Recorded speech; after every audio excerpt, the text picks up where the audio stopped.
Chers paroissiens, je reviens à vous pour cette deuxième vidéo de notre retraite de Carême. Tout d'abord, je voudrais rendre grâce à Dieu profondément pour ce que vous vivez, ce que je vois de fidélité. Je me disais que Dieu ne se laisse pas vaincre en générosité. Et donc, ce temps que vous donnez touche le cœur de Dieu et j'espère qu'il va aussi continuer à déployer une belle vie chrétienne. Je faisais un tout petit calcul qui m'a beaucoup un peu amusé. J'ai essayé de voir combien de temps d'adoration on avait offert sur la paroisse depuis le début du carême. Et il me semble, en comptant qu'aujourd'hui, il y a 40 heures d'adoration qui se sont déroulées avec plus ou moins de personnes. Voilà, 40 heures, comme les 40 jours du carême. Une petite grâce pour montrer que Dieu nous accompagne. Je crois fermement que ces temps d'adoration que vous avez pu vivre, certains sont des moments capitaux, importants. Que Dieu, à mon avis, a déversé des grâces, des lumières, par là, des forces sur notre paroisse. Vous savez, le cœur, je l'ai répété plusieurs fois, mais le cœur de la paroisse est dans cette prière. Nous ne sommes pas une association, nous ne sommes pas, je ne sais pas quoi, nous sommes l'Église nourrie dans la prière. Donc voilà, c'est une belle grâce, je crois, d'avoir commencé, puis nous déploierons de plus en plus, j'espère, ce lieu de vis-à-vis avec Dieu, ce lieu où prier, c'est permettre à Dieu d'agir. Et Dieu, nous voyons bien, on a besoin qu'il agisse dans le cœur, dans le monde. Un deuxième petit point d'introduction après cette action de grâce pour l'adoration et la prière, point d'action de grâce aussi pour le temps du carême, je vous ai dit un tout petit peu, donc c'est un temps pour réveiller notre âme. C'est vraiment ça le but. Et j'ai plusieurs fois expliqué que le but du carême, c'est Pâques. Pâques, c'est la vie nouvelle, c'est notre baptême. Nous avons reçu une dignité incroyable. Comment nous allons la renouveler, la redéployer par cette préparation au baptême. Et je me dis parfois que notre monde, en tout cas notre foi, est peut-être devenu trop un système de valeurs, que des fois on a peut-être même dans l'église trop parlé, j'ai entendu ça il y a pas longtemps, de morale, de politique, d'écologie, mais qu'on a oublié d'abord le cœur de notre foi. C'est l'amour du Père manifesté en Jésus-Christ qui nous fait vivre, qui nous rassemble, le cœur de la foi. Eh bien, aujourd'hui, j'ai essayé de parler du cœur de la foi et je voudrais dire un tout petit mot dans ce topo sur le sacrement du pardon, le sacrement de la réconciliation, un grand oublié et pourtant, je crois, un remède important dans notre monde actuel. Des fois, je me dis, et c'est mon première partie, qu'est-ce que le sacrement du pardon? Je me dis, dans l'église, en fait, tout le monde sait qu'il y a 7 sacrements, et je me dis souvent, mais est-ce que vraiment il y en a 7? Est-ce que pour les gens, il n'y en a pas 6? Le baptême, ça va. L'Eucharistie, on comprend à peu près. La confirmation, sacrement pour le combat, qui nous arme pour le don. Si certains parmi vous ne sont pas confirmés, c'est un appel. Vous pouvez vous mettre en route si vous sentez que j'arrive pas à me donner, à me livrer, à combattre dans mon existence. Oui, je n'ai pas le sacrement de confirmation. Le mariage, un sacrement, on comprend bien. L'ordination, nous aurons la joie aussi de pouvoir célébrer l'ordination de Vincent le 29 juin. Sacrement des malades, à Lourdes ou même ici en paroisse, nous l'avons vécu. Sacrement du pardon. 7e sacrement. Parfois, il y en a, je pense, qui se disent, mais en fait non, ce sacrement-là, il n'est pas capital, quoi. C'est pas très important. Il m'est venu une idée, c'était que on peut parfois peut-être imaginer le sacrement du pardon comme comme un hôpital, en disant le rêve de ma vie, c'est au fond de vivre sans jamais avoir besoin d'aller à l'hôpital. Peut-être que malheureusement, il y aura un accident, une maladie, il faudra que j'y aille, mais j'espère ne pas y aller, quoi. Et peut-être que des chrétiens vivent la même chose avec le pardon. Ils disent, mais moi j'espère jamais aller au pardon, quoi, parce que ça aura été, quoi. Ça, c'est juste pas chrétien. Le pardon, le sacrement du pardon, c'est pas au cas où, je sais pas quoi, c'est le cœur de la vie chrétienne.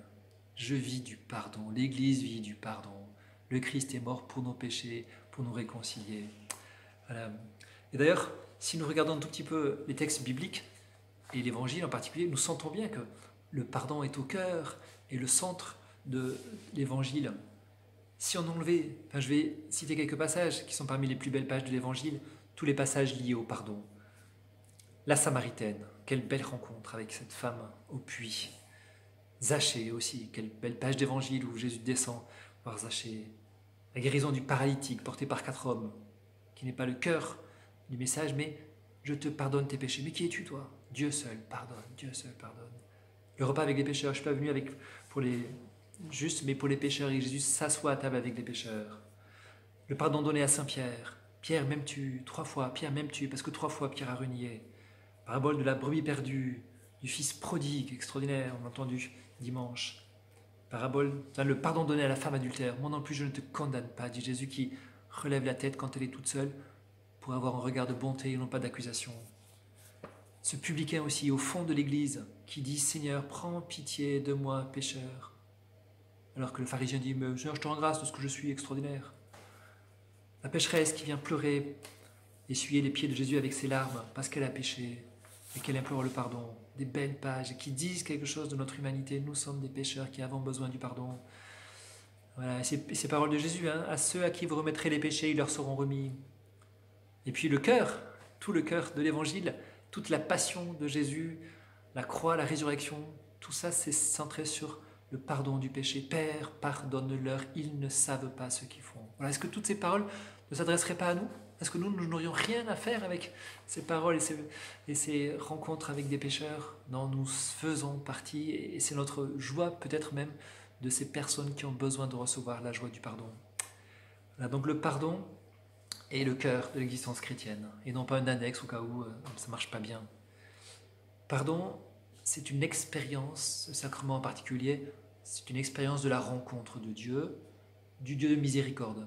Nous le rencontrons dans l'Eucharistie, je vous l'ai expliqué, mais dans le sacrement du pardon, d'une manière toute particulière, nous faisons une expérience de la miséricorde de Dieu, d'un amour qui recrée, d'un amour qui m'aime en vérité. Et je crois que c'est important aujourd'hui de souligner ça. Nous sommes dans un monde actuel où on pense beaucoup à la réalisation de soi, l'épanouissement personnel, et nous oublions parfois l'enjeu de notre foi. Ce que je suis devenu, dit Paul, je le dois à la grâce de Dieu. Il m'a été fait miséricorde en premier, à moi qui suis un pécheur. Et je pense que le peu de fréquentation du sacrement du pardon est comme une illusion que Satan nous donne en nous disant mais au fond le péché c'est pas grave, c'est rien, c'est une espèce, on dit c'est un peu de faiblesse humaine peut-être, mais c'est pas grave, on fait pas grand chose de très important, on a un peu de paresse, peut-être les gens on les aime pas beaucoup tout le temps, on fait quelques erreurs, mais non, l'enjeu du péché et du pardon est bien plus profond. C'est un profond refus de Dieu. Le combat que nous avons à mener, c'est pas uniquement je vais faire des bonnes résolutions pour avancer, des efforts. Ce combat que nous avons à mener pour aimer, pour déployer une vraie vie, c'est un combat qui nous dépasse, qui n'est pas le nôtre. C'est le combat que Jésus a remporté pour nous. Et cette victoire, la victoire de la croix, c'est pas une victoire qui doit rester en soi, accrochée à la croix. Cette victoire, nous devons l'accueillir. Et c'est le sacrement du pardon qui nous permet de puiser cette victoire de Jésus contre les forces du mal, contre Satan, pour le dire clairement. Vous voyez l'enjeu du péché. C'est grave. Le péché, c'est grave. Ça a coûté la mort de Dieu. C'est nos péchés qu'il portait sur le bois de la croix. Est-ce que vous imagineriez le christianisme sans croix? Non. Eh bien, accueillir, célébrer la croix, c'est aussi accueillir le pardon. Voilà, parce que l'amour n'est pas aimé. Et donc le pardon, le cœur c'est quand même pas le péché, je suis d'accord. Le pardon c'est la victoire de l'amour. L'amour, pas toujours vainqueur en nous, a été vainqueur en Dieu. Un amour qui s'est abaissé, pardonné, livré. Et cet amour-là, il est pour nous. Et nous pouvons le goûter pendant le pardon. Nous pouvons être recréés. C'est tout l'enjeu du sacrement du pardon. J'ai été créé par Dieu, mais je sens bien que j'ai blessé, abîmé ma dignité d'enfant de Dieu et que j'ai besoin d'être recréé par sa grâce. Et donc, vous voyez, le pardon, c'est vraiment quand je vois la miséricorde de Dieu, quand je vois l'amour de Dieu, quand je sens bien que je ne suis pas à la hauteur et que j'ai besoin de recevoir quelque chose. Je vais raconter une petite histoire que j'ai reçue qui est très belle et qui explique ce lien entre l'amour et notre péché qui s'éclaire au travers de l'amour. C'est l'histoire racontée par le cardinal Martini, ancien archevêque de Milan. À l'époque, il était même comme pressenti pour un futur pape, successeur de Jean-Paul II, donc une grande figure. Il raconte dans une conférence une histoire. Il dit 3 adolescents décident de se moquer d'un vieux prêtre dans une cathédrale. Sous prétexte de se confesser, ils vont tour à tour lui raconter une litanie d'obscénité. Le 3e adolescent va spécialement loin. Le prêtre l'écoute et lui dit « Va sur le parvis, au-dessus du porche, tu verras une grande croix. Regarde-la bien, puis fais un bras d'honneur en criant « Je m'en fous ». Surpris, il y a de quoi. Le jeune homme sort, regarde l'immense Christ, le Christ en croix. Il esquisse un geste, bras d'honneur, cherche ses mots, mais sa gorge se noue. Il ressent alors un bouleversement intérieur, une expérience d'être aimé comme jamais. Dans son cœur, d'un coup, il reconnaît Jésus et lui remet sa vie. Le cardinal demande, vous vous demandez peut-être comment je sais que cette histoire est vraie, c'est simple, dit-il, cet adolescent, c'est moi. Voilà, devant l'amour livré de Jésus, notre mal est éclairé. Et il y a quelque chose qui nous saisit. Le meilleur lieu pour comprendre nos péchés, c'est de contempler le mystère de la croix. Regardez la croix, longuement. Alors maintenant, un mot sur une partie, après savoir qu'est-ce que le pardon, comment se confesser. Alors, ben voilà, ce que je viens de dire, regardez Dieu. Se confesser n'est pas une introspection, ce n'est pas de la psychologie. Se confesser, c'est voir le visage de Dieu et confesser l'écart entre ce visage de tendresse, de bonté et mon visage à moi. Je confesse un abîme, l'abîme entre Dieu et moi-même.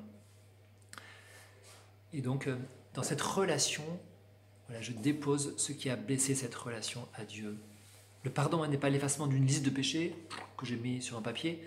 Le pardon, c'est Dieu qui reprend sa place en mon cœur. J'ai chassé Dieu de mon cœur. Par mes actes, je l'ai éloigné. Je reviens à lui, évidemment en disant des actes de péché, mais le péché c'est du néant, ça n'existe pas, c'est quelque chose qui n'est pas. Et donc en ouvrant à Dieu ce péché, j'accueille à nouveau sa présence puisque je l'avais éloigné de mon cœur. Alors pour un sacrement du pardon, comment se confesser? Il y a 3 éléments qu'on demande au pénitent, celui qui vient se confesser. D'abord ce qu'on appelle la contrition, ensuite l'aveu et ensuite on demande la question de la pénitence. Un mot sur la contrition, je ne sais pas si vous comprenez ce mot, c'est, pour le faire tout simple, c'est la question du regret. On ne va pas se confesser comme ça, là, avec la joie au cœur. On y va parce que on a reçu de Dieu la grâce de regretter nos fautes. Et c'est une grâce, un don. Il faut demander à Dieu, Jésus, montre-moi la gravité de mon péché. Donne-moi de vraiment le regretter. Alors il y a des regrets qui ne sont pas très justes, il y a des regrets très égoïstes, une espèce de culpabilité, de mince, qu'est-ce que l'image que j'ai donnée, de remords, tout ça c'est très centré sur nous-mêmes. Le vrai regret c'est mon péché a blessé Dieu, qui m'aime, mon péché a blessé les autres. Et ça c'est la vraie contrition. Elle peut aller jusqu'aux larmes. Vous pouvez demander, c'est pas, mais de dire mais je veux pleurer mon péché. Et je sens que ça fait du bien. Le curé d'Ars, il disait, quand on veut laver son cœur, on peut passer le balai dans une pièce.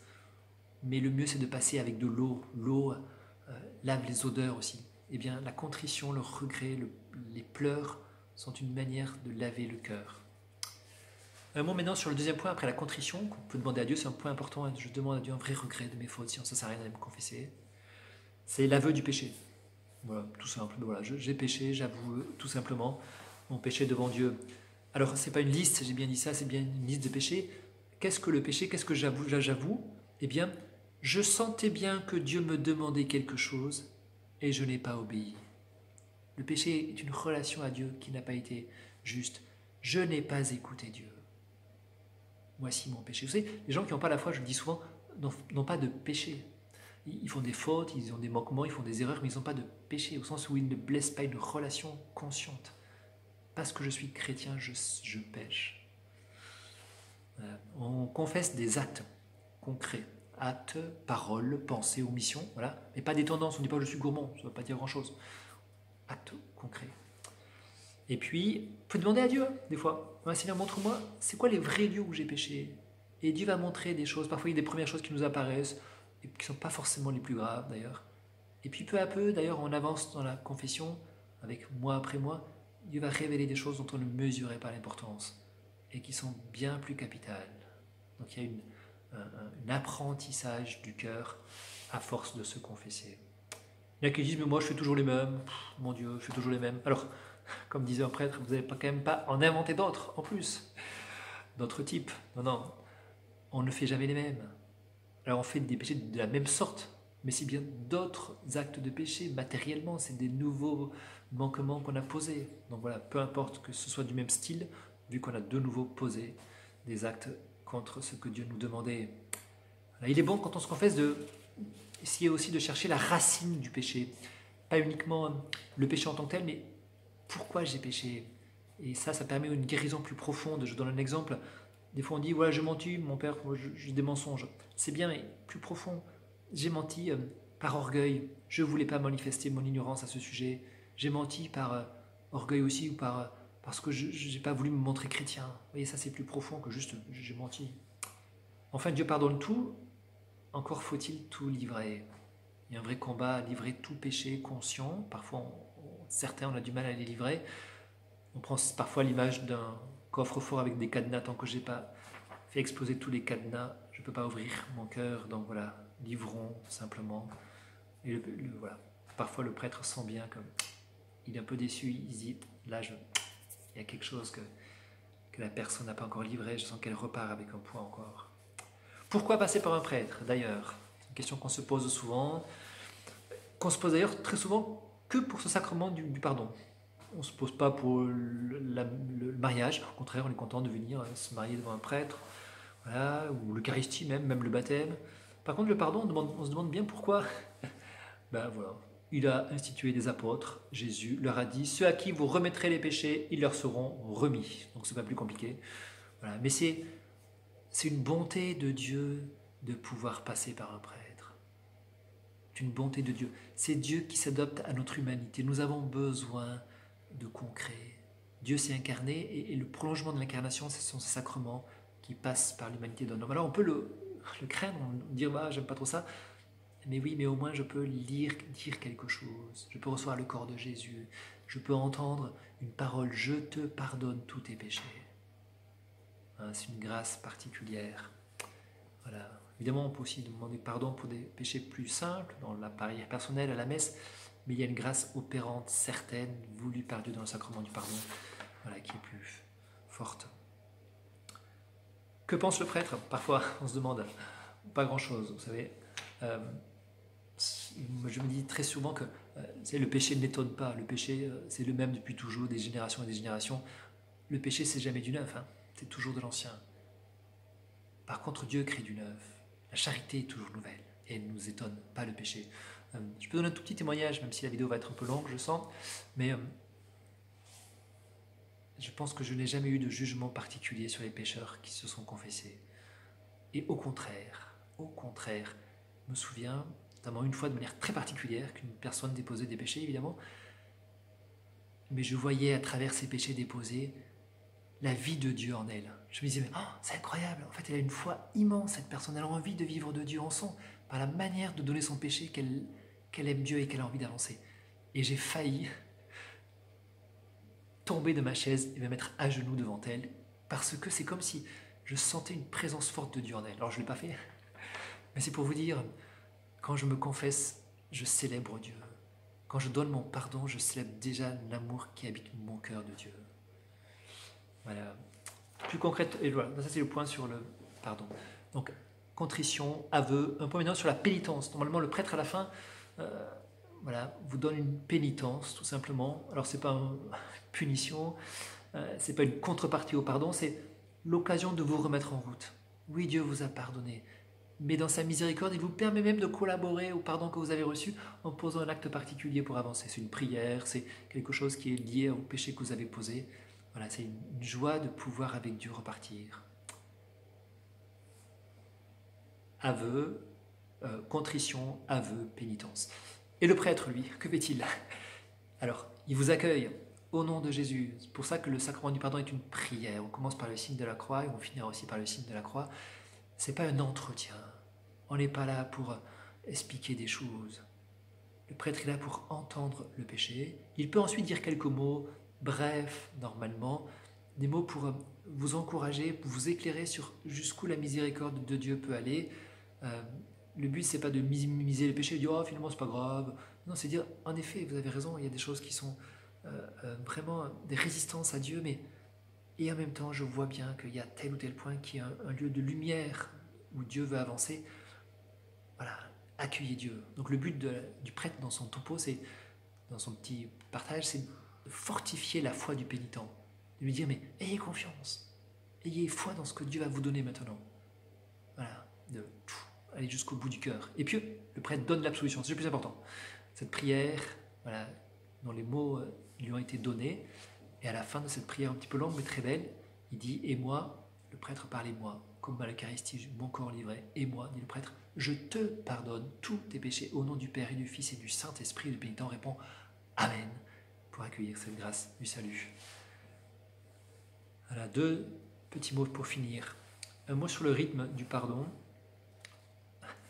Mensuel, tous les mois. C'est le rythme qui est bon, je crois.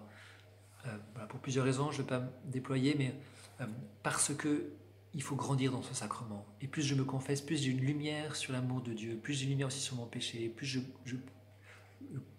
j'accueille la grâce, et plus je grandis avec la grâce de Dieu. Et puis les fruits du pardon sont tellement grands, le fruit de joie. Vous savez, moi quand je vois que la tristesse m'envahit, que je suis un peu plus pessimiste sur les choses, que je manque un peu de charité, que tout me paraît un peu plus lourd, je me dis, oh Kiki, il faut que tu te confesses. Il y a quelque chose de la grâce qui est en train de s'éteindre en toi. Va te confesser d'une manière nouvelle. Et puis, on sent que voilà, Dieu de nouveau est en nous pour agir. Les fruits sont aussi une capacité d'aimer supplémentaire, mais il y a un fruit important dont j'aimerais dire un petit mot, un fruit de guérison. Vous savez, quand vous avez mal, quelque part, aux pieds, à la tête, aux dents, en particulier les hommes, tout de suite on court chez le médecin parce que c'est trop dur d'avoir mal. Mais pour le péché, c'est pareil. Quand notre âme a mal, parce que nous avons péché, nous ne pouvons pas rester avec ça. Nous souffrons de nos péchés. Vous le savez bien, nous souffrons énormément. Nous souffrons de notre paresse. Nous souffrons de nos impuretés, de nos orgueils. Nous souffrons de notre manque de charité, notre tendance à juger. Nous souffrons de tout cela, de notre difficulté à aimer Dieu avec générosité.